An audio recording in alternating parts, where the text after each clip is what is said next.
This coat has been haunting me and I'm finally ready to face it. Let's get into it. I've been seeing this quilted snap coat everywhere. It's been all over my Pinterest. I've saved it like 4, 5, 6 times. I was doom scrolling on Etsy, which I deleted the rest of my social media, so I let myself doom scroll on Etsy. Anyways, I freaking found it. I found the pattern. I bought that pattern so fast. It is the exact pattern of all of these photos that I've been saving. It is the Born to Bloom Quilt Snap Coat. I am so ready and so excited to finally go after this. Quilting is a little bit intimidating to me. I just barely started quilting a few months ago. So far I've made this puff quilt, which, not gonna lie, didn't turn out great. I gifted it to my cats because it's not perfect. There's a lot of flaws. As I am approaching this pattern, I'm thinking to myself, okay, do I want to do the quilting myself? And while I think it would be really fun to do a stash busting extravaganza, I have so many fabrics, I'm just not really ready and I don't have the energy in life right now to make a whole quilt.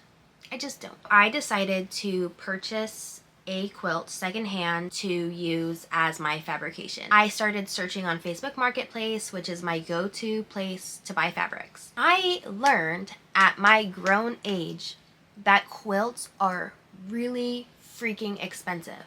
But it makes sense because I'm looking at these beautiful, extravagant, handmade vintage quilts and I'm like, yeah, like very rightfully so, you should sell that for that price. However, I personally, at this moment in my life, do not want to spend that much money on this project. I got to a point where I found this beautiful double wedding ring quilt and I was about to fully send it $150. And then, out of nowhere, quilt gods shone down on me and they blessed me with the coolest thing I could have ever asked for. I got this quilt for $30. It is the most beautiful thing I have ever seen. It is this really pretty red, blue, green, yellow, and the background tones are this like creamy tan. It is so pretty. I'm so in love with it. It was the coolest find, and this is why I love secondhand shopping, because you just find the most insanely beautiful, perfect treasures. And I met the coolest lady who sold me this quilt. She like invited me and my boyfriend inside for wine. We did not drink the wine, okay? This is not an episode of Forensic Files. We made it out okay. Honestly, I would be best friends with that lady. I would go back over there and sew with her and drink wine anytime. But she gave this to me for $30. She did not make it, so I feel very okay cutting it up and using it as my fabrication for this project. So now I have my pattern pieces all printed out. I have my fabric ready to go, and we are ready to jump right into this pattern. Let's do it. So let's get into cutting the pattern pieces. I have my pattern pieces here. The pattern is pretty straightforward. There is a back panel. The top part of the front will have snaps down the middle. It will be 2 mirrored top front pieces. This one front bottom piece, and the sleeves, and my collar.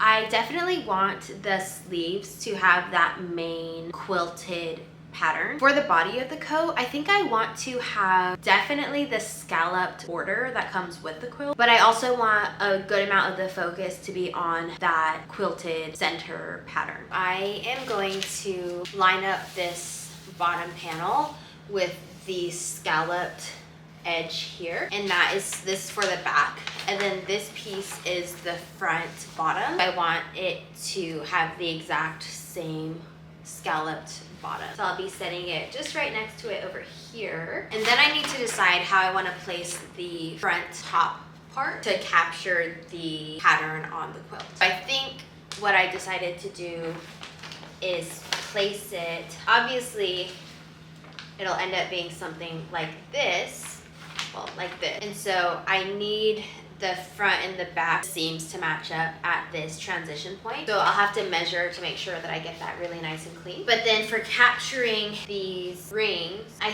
think I want it to be a little bit off center. Instead of having the ring right in the center, I think I want to have it off put just a little bit. I need to take my sleeve and lay it out. I have so much fabric to work with because this quilt is so big. So I'm gonna lay out my sleeve, and I do want the cuff of the sleeve, so this slimmer part here, to also capture a little bit of this tan solid portion. So I'm gonna set it off to the side a little bit there. And then for the collar, I want the collar to primarily be this tan, but I really want to capture this flower detail because I think it's so cute and delicate and beautiful. And so I will have the collar capture a little bit of that flower detail.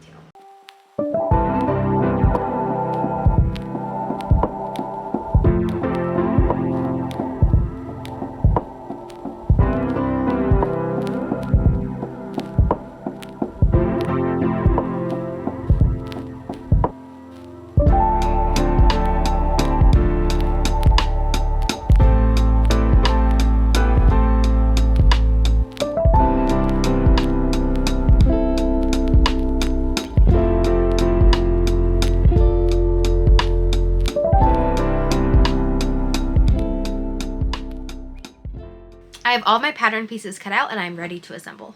I will be using my Bernina 590 embroidery / sewing machine, and I will be using my Baby Lock Victory serger. I have this perfect thread that matches the tan color beautifully, and I'm ready to go. So step number 1 is to attach the front top pieces at the shoulders with the back panel. So I'll be sewing them together at the shoulders.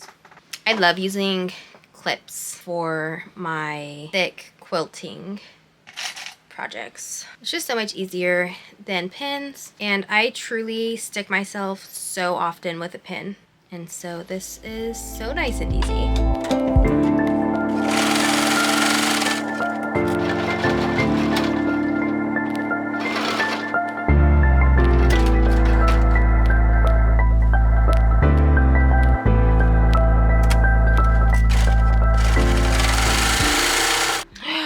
My thread just broke. I bought this cheap thread on Amazon, which serves me right because now my thread breaks all the time. Maybe I'll splurge this weekend and buy myself some new high quality thread. I have the seams attached, and I do kind of wish that I paid more attention to how they would line up at the top. It's kind of fun and eclectic, but it would have been nice if it lined up nicely. Who knows, maybe I'll make another one. Let's pray that my needles survive this project. I think I have heavy duty needles on.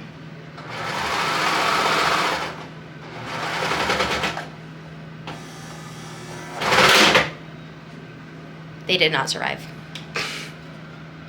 So apparently my serger is not happy with this thicker project, and so I looked it up, and it sounds like I could just make a few adjustments and try again. I do have the really thick needles. It sounds like the problem maybe is my feed dog height and differential feed, but I just don't really feel like messing with that right now. Like I had a long day at work and I just want to sew.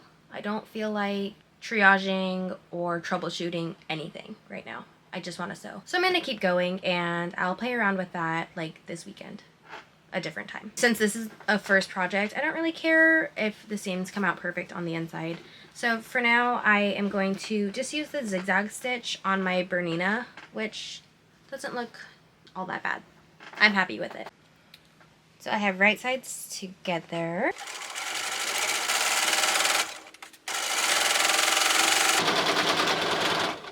God damn it, I lost my thread. And I so badly keep being like, okay, I'm not going to spend any more money and then sewing. Sewing happens.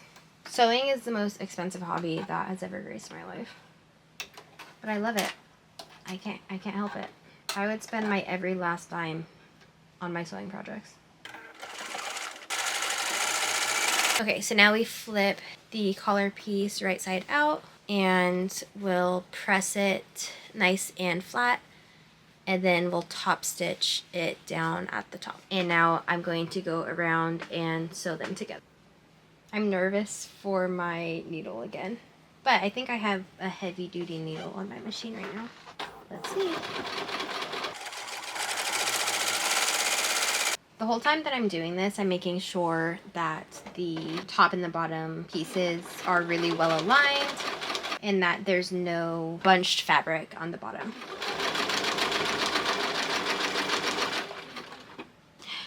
Oh, it looks so official. I have a collar on my jacket. This is so exciting. So now I want to finish this edge, but I'm not using my serger for this project.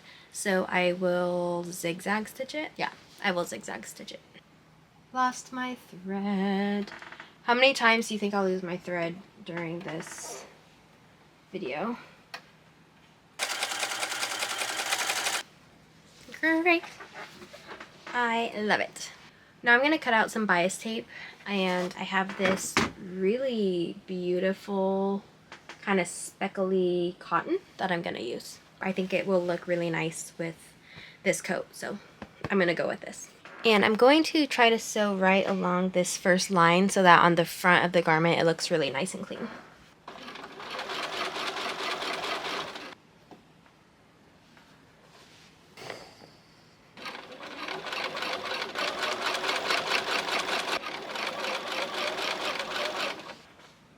I always feel like I'm not breathing when I'm doing bias tape because I get so stressed. My lines are never perfect because I'm still so new to this. This is the only place where it looks like I fell off a little bit. But for the most part, I have this really nice, clean bias tape. I'm happy with that, super happy. Okay, so I have put the pieces together and I now have a almost finished jacket. And I tried it on and it is a really weird fit. Like the shoulders are kind of loose how I would want it to be, but then the bottom of the main body piece, I looked at the pattern piece and it's curved in. And so it's like coming in and hugging me really tight around my hips, and it's like baggy on top but then tight on my hips. I think that I'm going to just make a whole new one. But so far, I like the way everything has turned out, except for I decided that I really want the whole thing to be the colorful portion of the quilt, which, by the way, I feel like it probably has a name. Like the center portion that has color versus the outer portion that is like the border. So if there is a real name to that, could you please let me know in the comments? Because I'm sure there is terminology for it. But anyways, so now that it's come together, it's my first time doing a patchwork quilted garment like this, and so I've learned a lot, and I decided that I just want to be a little bit more strategic with how I place the design on the body, and I would rather do bias tape around the bottom and have the rest of this portion be the pattern all the way down. So I recut out the pieces and I have them here. I ended up adding 2 inches to the bottom half of the body. Now, if you can see, it flares out at the bottom versus before it came in. Now the whole thing will be this pattern design. And then for the 2 top pieces, I also added 1 extra inch at the top. And so I think that will just give me a little bit more room so it's not hugging my hips. I want it to be like nice and loose and comfy. I'm going to, oh, another thing that I learned is that since I don't have my serger, pause again. I do have my serger. As you guys know, I'm just too lazy in my life right now to do the whole troubleshooting, and so I'm choosing not to use my serger. So I thought instead that maybe I will bias tape this part also, this seam, between the body and the collar. I think it will look really nice if I bias tape that as well so that it has a cleaner finish, because you will be able to see this part when I'm wearing the coat if the collar is open. So I think I'll bias tape that also. But I did not have enough fabric to redo the sleeves, so I am going to just unpick the sleeves off. So I'll be reusing the sleeves and every other piece, so the back, the two front pieces, the front bottom, and the collar, I remade all of those. So I am going to start from scratch. I'm not going to re-record any of those parts, so we will see each other again when I have a completed coat minus the snaps. We will do the snaps together. Okay, so this is the first attempt that I made, and you can see that I did not line up the pattern well, so you really aren't getting a good effect that the pattern has as far as the rings. There's not a lot of the pattern on the back. It's mostly this solid tan color. Then you can see that there is just a lot of extra material up here in the shoulders and the armpits, and even on the back side. It comes in really, really tight here at my waist and my hips. So it's like big and bulky on the top, and then really tight and uncomfortable around the waist and the hips. I kind of feel like Gru from the Minions. I had the sleeves on this one. I just finished picking them off. I'm going to show you what the new version looks like, and we will go from there. Okay, so this is my second attempt at this pattern, and you can see here, I'll just go step by step. So first, the bias binding on the edge of the top panel looks so much better on this version because I actually stopped and pinned it and ironed it before I sewed it, which I did not do on the first attempt, so there was a lot more wrinkling. And then you can see now in this version that I was able to line up the pattern better so that I get the full effect of the rings on the sweater, which is what I was going for with it being a quilted pattern. I did make the collar a little bit longer, and so it covers my whole neck, which I really like. I can fold it down too, and I finished the inside seam here with this bias binding, and I think it looks so neat and so beautiful. And I can show this when it's off, but I also added my little, there it is. I also added my little name tag, and I also added a little bit of the finishing on the inside here, where the top and the bottom panels meet on the inside. So overall the finish is just a lot cleaner on the inside. You can also see the way that it is not suffocating me at my hips and my waist. So when I cut out this second pattern, I added 2 inches to the bottom parts of the front and back panels, and then 1 inch up here at the top part of the front and back panels. So it just gave me some more room inside of the jacket, and it feels so much better. It's so much more comfortable, and I can actually like move around in it.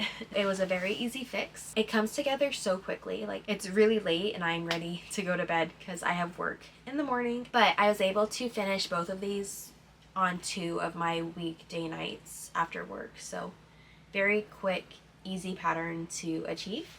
And so I did seam rip the sleeves off of the first attempt. So all I need to do now is attach the sleeves, and then I will hem the cuffs. I'll hem the bottom of the coat, and then we will do our snap finishes, and then we'll be done. I'm super excited. Almost there. It's too big. I have to fix it. This, like, I think the distance from the collar to the shoulder is too big, and I just want to bring it in a little bit. So with no rhyme or reason, I'm going to cut in like maybe 2 inches at the shoulders. Just take the, I have to re-pick off the sleeves, which it's okay. I want to love this coat. So I'll pick off the sleeves, and then I'm going to cut probably 2 inches off around the top part of the shoulder, and then also from the back. And we are going to make this jacket work. We are gonna make it work. We are almost there. I'm so close. She's done, and I am so happy. It turned out so good. I am absolutely obsessed with this sweater. I've called it everything: coat, sweater, jacket. Honestly, I don't know what you actually call this kind of garment. It's called a coat. Altogether, this coat took me about 3 days to make, and that was with me working, you know, for like 2 hours after my job. So overall, it was really quick project. I would definitely call it a win. I see myself getting a lot of use out of this coat. I already have worn it a ton since I've made it. I finished it a few days ago, and my boyfriend and I went on a weekend trip to the coast, and I wore it the entire time I was there, and I got so many compliments on it. And I'm still new to wearing my own garments, and so getting compliments on my clothes is a challenge for me. There are so many times my boyfriend was like, "Tell them you made it," and I just don't. And so I'm working on being more open about me wearing my clothes.